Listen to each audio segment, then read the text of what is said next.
Hey YouTube, what's going on? Hey, thank you so much for joining me today. Welcome or welcome back, depending on if you've been here before or not. This is There Has to Be Something More. I'm your humble host, Scott Moore.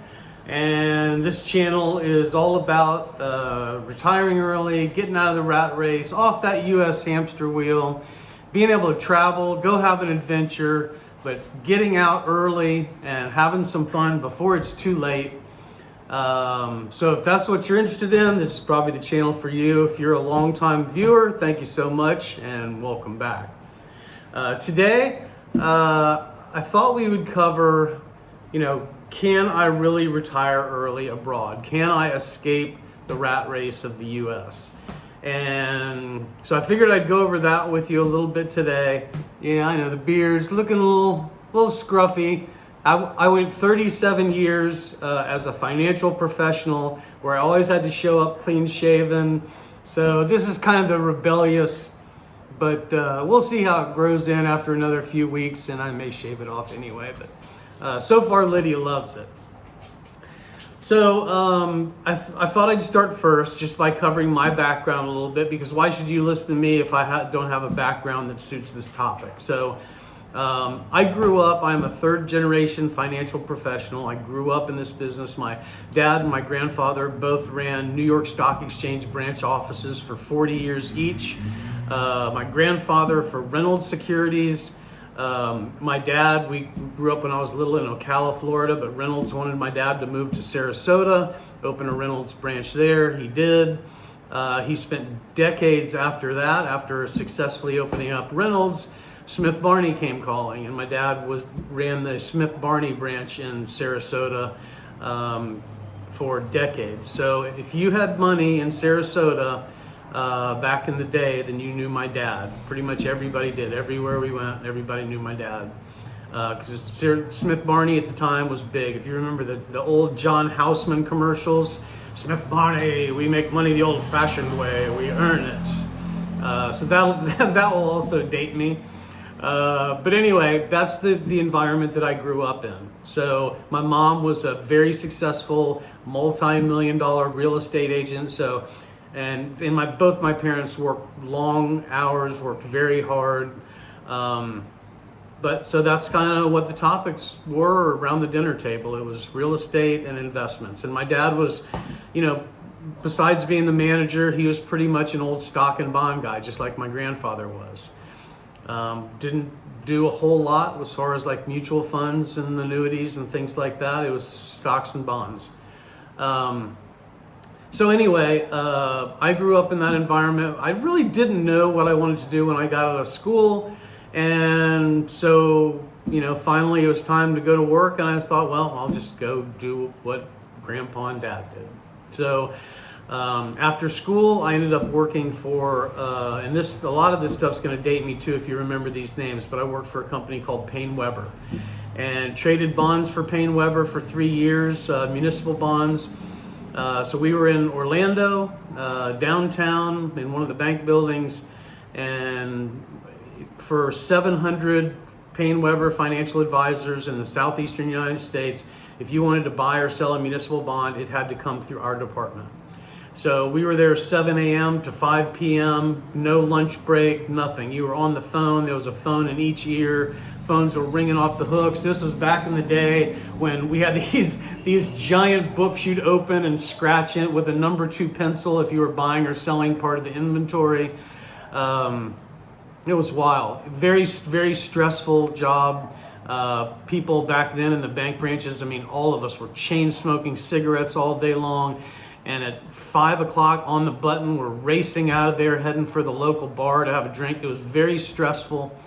But that was my first taste of business. 3 years was all I could take. It was a great experience. But after that, I spent a number of years working as a financial advisor for a lot of the big banks, 3 of the big banks in Florida. So Barnett Bank, which at the time was the largest bank in Florida, then First Union, which later became Nations Bank and Bank of America, and then AmSouth. So got an opportunity with AmSouth down in Naples.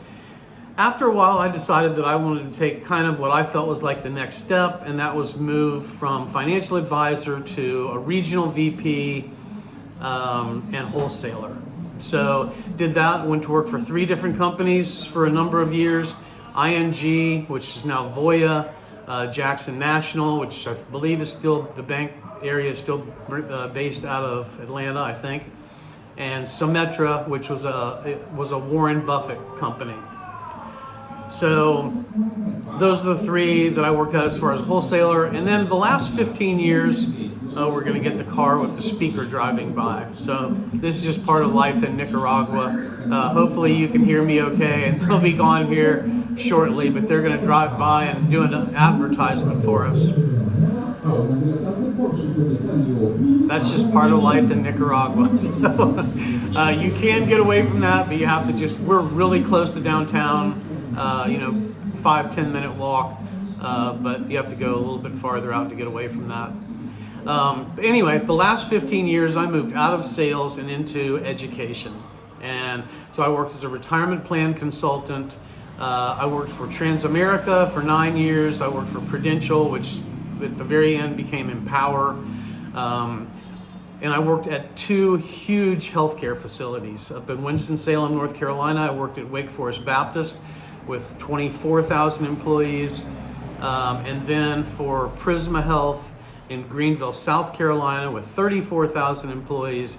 We worked on groups with 3 up in Winston-Salem and a group of 5 in Greenville. And anytime any of those 34,000 employees had a question about their retirement account, whether that was how do I invest the money, how do I do the asset allocation, how much should I be putting in, am I putting in enough, am I on track to retire, how much am I going to be able to pull out of my account down the road, what's it going to be worth down the road, can I take out a loan, when can I access this money, all those questions came through us. So as you can imagine, 34,000 employees and 5 of us, we stayed very busy. Those are my credentials. So, you decide if I'm qualified to talk about retirement planning or not. But today I thought I'd cover just some really basic, I don't know you, so I'm not giving any financial advice. Just gonna kind of go over some rules of thumb, kind of how things work.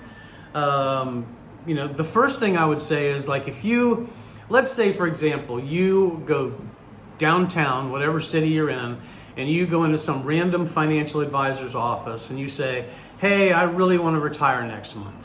What does that first initial meeting look like? And it's going to look, please, if you're a financial advisor, don't comment and say that's not what my meeting looks like. This is what most meetings look like. I worked as a wholesaler for years. All I did was go visit with financial advisors. So usually the financial advisor is going to say something like, okay, well, you're getting ready to retire next month. How much money do you need? What's your budget look like? Do you need $3,000 a month, $5,000 a month, $10,000 a month? How much do you need? So that's kind of one side of the ledger. What are my costs? And that's where we're going to come back in a little bit and talk about how tremendous that can be if you want to retire abroad. Because a lot of places where it's very, very tremendously more economical to go to other countries, and in particular certain cities in other countries. On the other side of the ledger, they're going to say, tell me about your, depends single or married, tell me about your Social Security check, and do either or both of you have a pension? And so you're going to give them the Social Security information. You're going to say, okay, both of us, we're already taking Social Security. The average Social Security check in the U.S. is a little over $1,800 a month. So, we've got $3,600 coming in, and we've got this amount of money. Or maybe it's a single person, and you just say, well, my Social Security check's $1,500 or $1,800, whatever it is.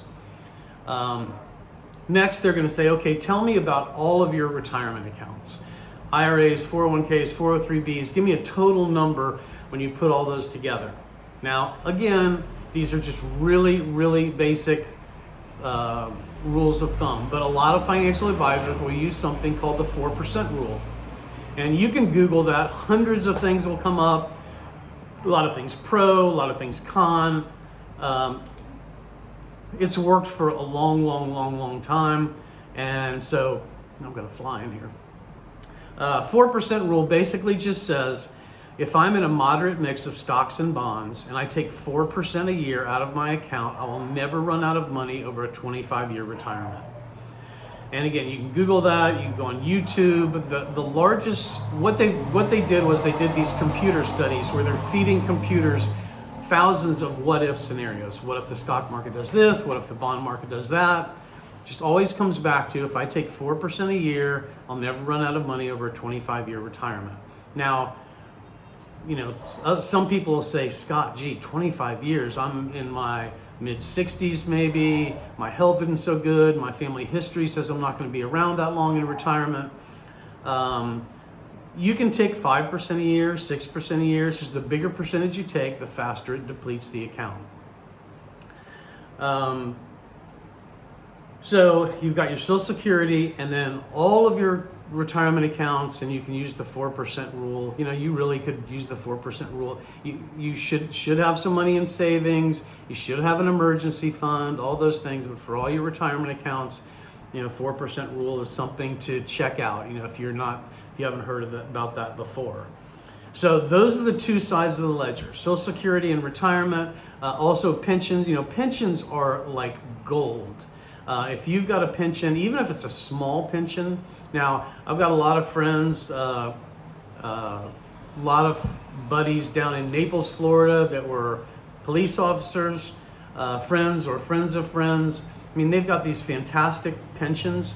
So let's say, for example, using that 4% rule, a doctor comes in and says, hey, I need $80,000 a year from my retirement account to, you know, so that I can retire. How much money do I need in there? Well, the answer generally is $2 million.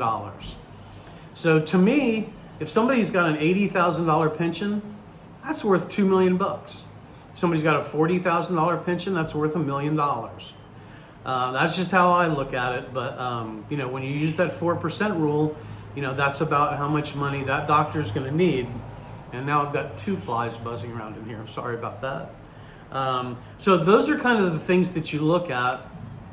But yeah, if you've got a small pension to add on there, that works great too. Now, when you're looking at, and I'm going to cover a couple of websites in just a few minutes that you also should go to. But in general, and this is just me after, you know, I planned our retirement for about 10 years. It was one of my favorite things to do. I was obsessed. I love travel. When I look back at my life, some of my most happy times, the things that I think about when I think, boy, those were some of the great things that I did in my life. They were almost all related to travel. Going and living in Costa Rica for a year and traveling to all these different countries with friends and going to different countries with Lydia.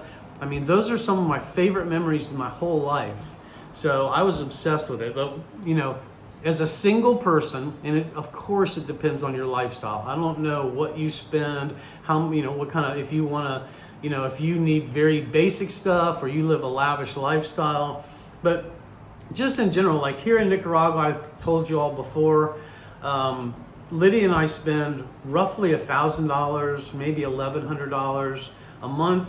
We're not budgeting at all. That's just how much we happen to be spending. We live in a nice house in a nice neighborhood. We eat anything we want. When we want to, you know, go out to dinner or order pizza or Chinese food, we have it delivered. I mean, we do anything we want to do here. We've got the highest speed internet that you can get. But we just spend about $1,000 or $1,100 a month, a couple extra for our dogs. So if you don't have dogs, you know, and that's for a couple. I mean, I think if I was single and living here, $700 a month maybe, something like that. I mean, I've still got to pay the rent and everything, but probably somewhere around there, $750, something like that is what I might be spending. Now, Nicaragua and Colombia are, in my opinion, the two cheapest places to live. Just cost of living is super low. And both of them are going to have their pros and their cons. But, you know, so just let's say you live a little more lavish lifestyle than I do.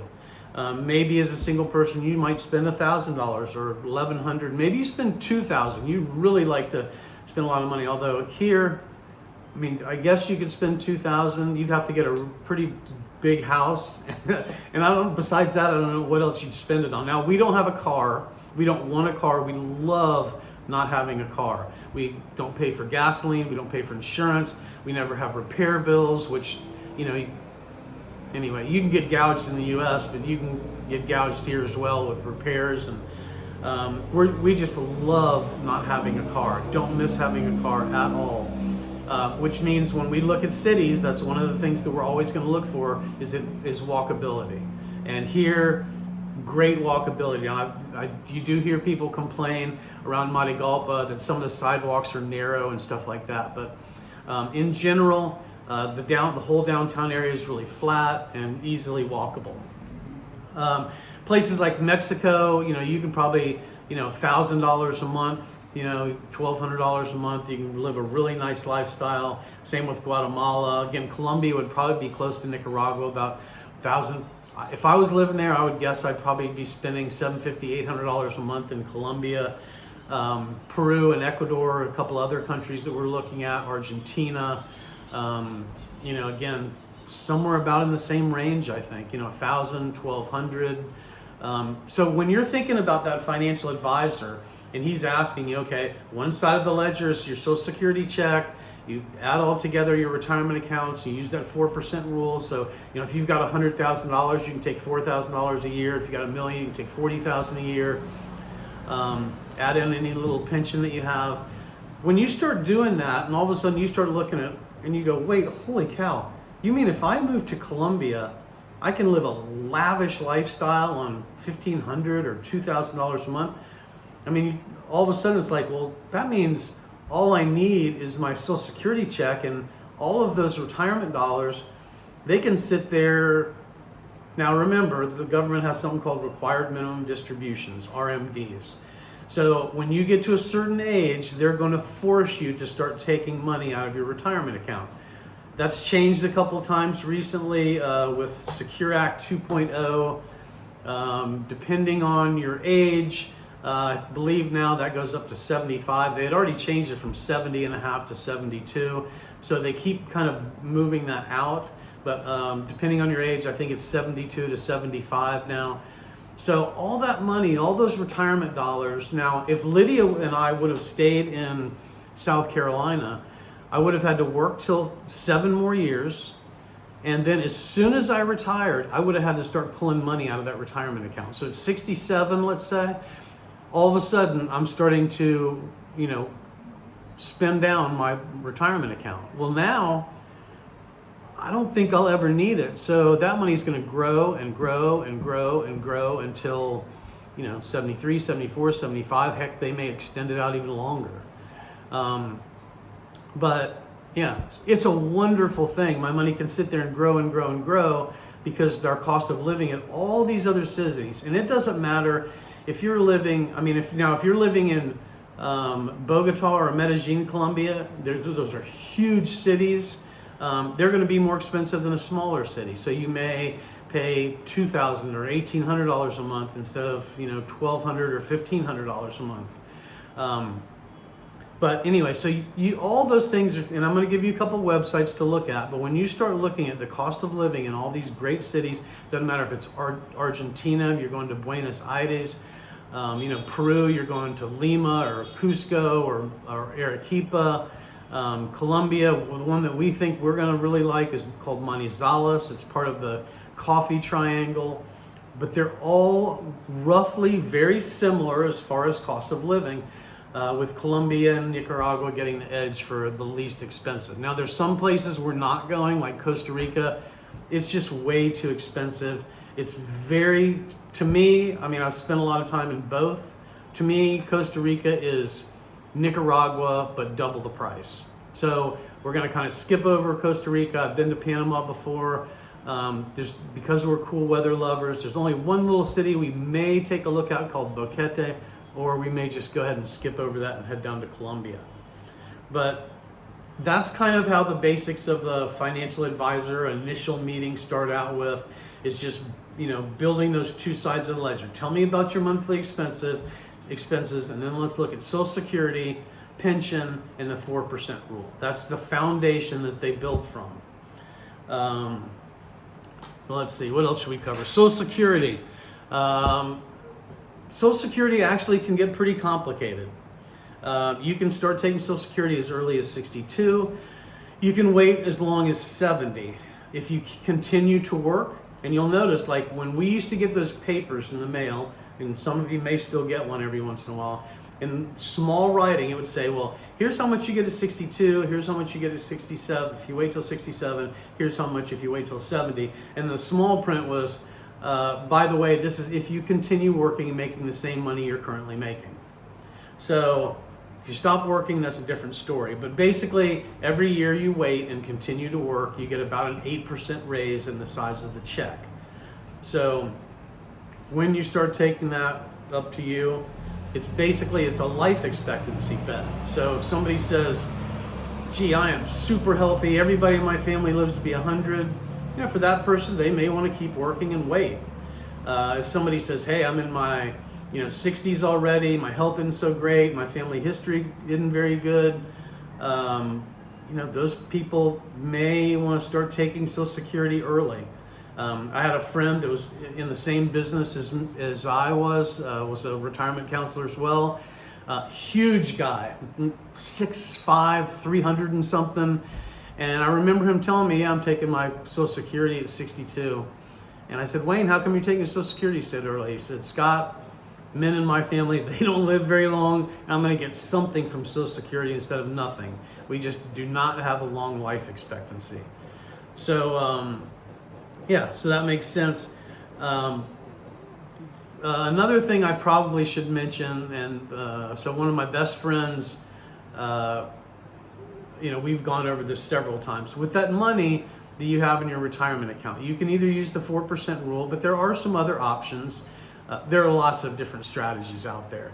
But one of them, if you're driving around your car in the United States, you're very likely to hear a commercial that says, come talk to us about income for life, or come talk to us about a pension-like income. Well, what they're talking about is something called a SPIA, single premium immediate annuity. And all the big insurance companies offer it. So it doesn't matter if it's New York Life, Pacific Life, MetLife, Jackson National, all the big New York Life, any of the big insurance companies, they offer SPIAs. So you can call them up and say, hey, if I give you, let's say $100,000, how much will you give me every month for the rest of my life? And they'll give you a quote. And it's a contract. It's a life expectancy bet. Now there's different ways to set these SPIAs up, and the devil's in the details. But in general, like the biggest payment to you is going to be just on your life. So if I do it, as long as I'm breathing, they're going to send me that check. If I give them the money, they're going to send me that check in the mail. So it is a way where you can guarantee that you're getting another, like a pension, but you're basically giving your money to the insurance company in return for an income. You can also do those joint life. So I could do it like, okay, as long as Lydia and I are breathing, how much will you send us every month? Now that check's going to be a little bit smaller, because now they're looking at two people, and maybe Lydia might live to be 100. So they know they're going to send those checks for a longer time. But just thought I'd mention that as far as, just another option. My buddy is kind of interested. So for example, somebody says, I'm single, I have no kids, I don't want to leave money to anybody, I just want to get the highest income I can get, and I don't care about leaving money to anybody else, and I don't want to stress about the stock market. For that person, that part of your retirement money, that might be a really good option. So just thought I'd toss that in there. Now, the websites that I was going to mention to you, Numbeo.com, Numbeo, Numbeo.com. Great website. You can go on there and do several things. So one, it'll let you compare cost of living. It'll also let you compare safety. So like if you go onto Google and you type in Numbio cost of living, compare Colombia to Ecuador, and it's gonna pop up, and then it's gonna ask you what city in Ecuador and what city in Peru, and it'll give you a drop down where you get to pick the different cities, and it'll tell you, it's gonna say like, the rent in this city is 25% lower than the rent in that other city. Grocery prices in this city are 15% cheaper than the ones in that other city. You can really get a pretty good comparison. Below that, they're also going to show you all different kinds of things, like how much is a gallon of milk, and how much is a gallon of gasoline, and how much is this, and how much is rent if you live close to the city, and how much is rent if you don't live close to the city. Really cool. You're going to get a lot of great information from there. So if you're not sure about cost of living, go on to Numbio. Don't take my word for it. I'm not giving any advice. These numbers are just what I would spend personally. You're going to spend something different. Might be lower, might be higher. But it'll also let you compare safety. So you can go on there and look and say, Numbio compares safety Mexico to Peru. And it's going to give you all kinds of data on safety. So very, very cool. And again, it's going to let you pick out the city. I love Numbio. They also have, which I just found about a month ago maybe, is cost of living around the planet by country. And so really cool. Now it lists 140 countries. I don't know. I think there's a few more than that maybe. I don't know what the total number of countries is right now, but it lists 140 and it shows you the whole list. So you can see where the US is, where's Canada, where's Colombia, any of these places that you're kind of looking at, and when you start looking at like Nicaragua and Colombia, which both of them I'm very, positive about, the countries that are below that as far as cost of living, there's not very many, and there's not very many that I'd want to live in. So really cool website. Also, International Living does something called the Annual Retirement Index, and it's just a chart. They put it out every year. Now, I don't agree with 100% of everything on the chart, but they have their own way of measuring things. But it goes into all different categories: safety, healthcare, climate, ability to fit in. All different, 10 different things that they're measuring. But pretty cool. So you can go on there and look at your top 10, your top 20, and kind of see where they're shining and where they might falter a little bit. But I think it's a really cool thing to look at every year. So if you go on there, you do 2023 International Living Annual Retirement Index chart. Lydia and I, when we decided that it was time to go, we're the last couple of years we're sitting in Greenville, and old dogs, old cars, and old teeth were crushing us. We were getting hit with these big bills, like Sammy, who's running around here, or sleeping, maybe. Our little Jack Russell, he got really sick, and we got hit with a $7,000 vet bill. He had to go to the emergency vet. He was there for 3 or 4 days, then another vet. Turned out he was just getting medicine that was too strong for him, for this thing called Cushing's disease. Right before we left, Lydia had a couple of root canals. It cost us $4,000. That was even with insurance. Cars, we had these old cars that we were hanging on to because we thought, well, we're just gonna give them to the grandkids or whatever before we leave. And so we just thought, we just want them to hang on. We'll do little repairs here and there. They killed us. So it was like right near the last few months, it was like we kept one repair after another, after another, after another. And every time something like that happened, Lydia and I are sitting there going, gee, that $7,000 vet bill from Sam, that would have been, in Nicaragua, that would have been like $1,500, maybe $2,000. It wouldn't have been $7,000. And those 2 root canals, $4,000 Lydia spent on root canals. Here, that would have been like $1,000. And we're going, holy cow! we were ready. And knowing that that side of the ledger was so small when we were looking at our cost of living, and we could let our retirement dollars sit there and grow and grow and grow and grow for years and years. Then it just got to the point where it's like, okay, I can go have an adventure and travel around different countries and have fun and sleep late and do whatever we want when we wake up in the morning, or we can keep working. It was an easy choice. So let's see, a couple little other things that I just jotted down here. Cost of living abroad. Just one thing I would keep in mind is the longer you stay somewhere, the cheaper it's going to be. Lydia and I, we will be in Nicaragua almost exactly a year. So it was very inexpensive. The only thing that we wish we could have found a furnished place. We had to go out and buy beds and refrigerator and stove, and because when it's unfurnished here, it's unfurnished. So we had to go out and buy all that stuff. We'll sell it before we leave. We'll get, I don't know what we'll get, 50% of what we paid for it, but just part of the deal. But the longer you stay, you're going to get much, much, much cheaper rents. You're going to find the more the places to buy things, like the different mercados and things like that, where the prices are a lot lower. Just the longer you stay, the cheaper it gets. If you're here for a couple weeks or a month, it's going to be quite a bit more expensive than if you're here for a year. Another thing, and I don't know if I mentioned this already, but I would not advise anybody to move somewhere with just a Social Security check and zero in savings.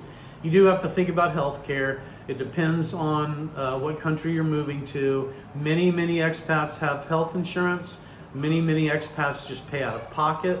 If you're healthy, even if you have something really bad, in a lot of these countries, it's just not very expensive.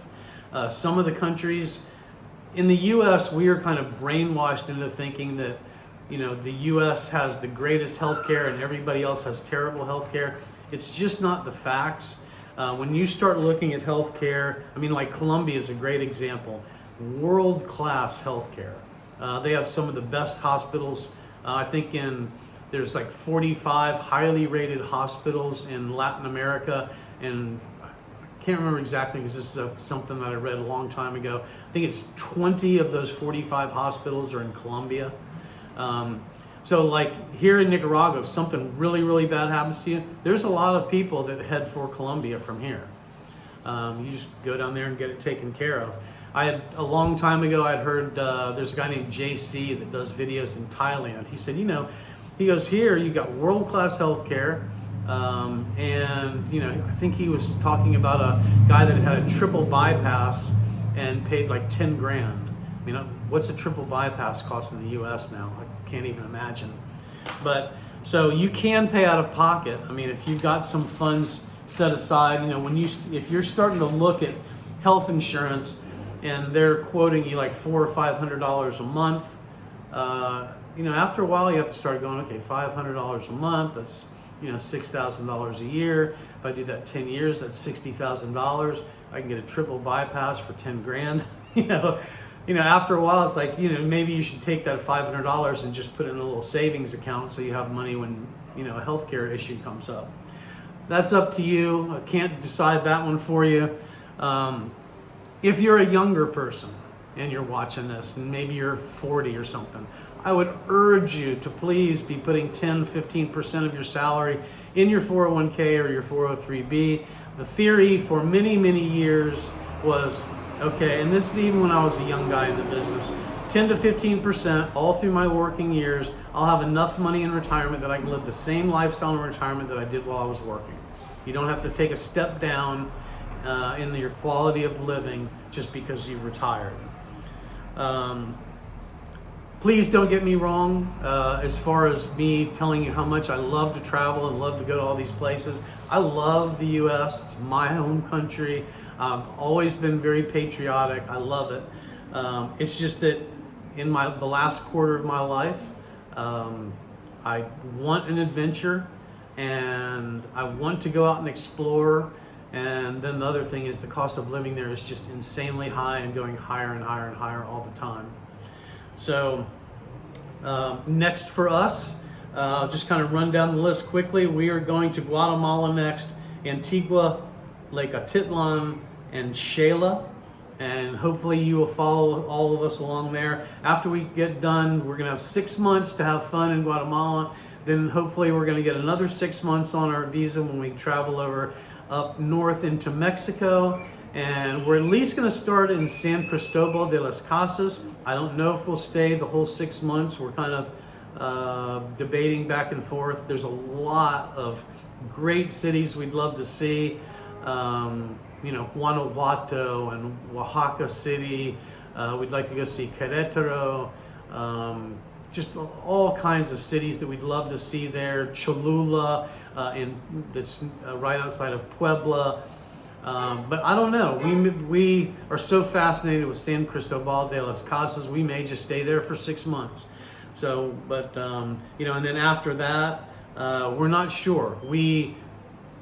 It depends on our moms. We have 2 moms that are a little bit older. We do want to get out to Southeast Asia at some point, but we don't want to leave while our moms are still here. So probably after Mexico, we're probably going to head to South America, so we can still get a fairly quick flight back to Miami if we need to go to the US or get back here to Nicaragua. So that would be Manizales, Colombia, Cuenca, Ecuador, Arequipa, Peru, Buenos Aires, Argentina. Those are kind of the targets. We may find more, but those are kind of the targets. Please take a second, if you like this channel, if it's benefiting you at all, to like, subscribe, share it, put us on your Facebook.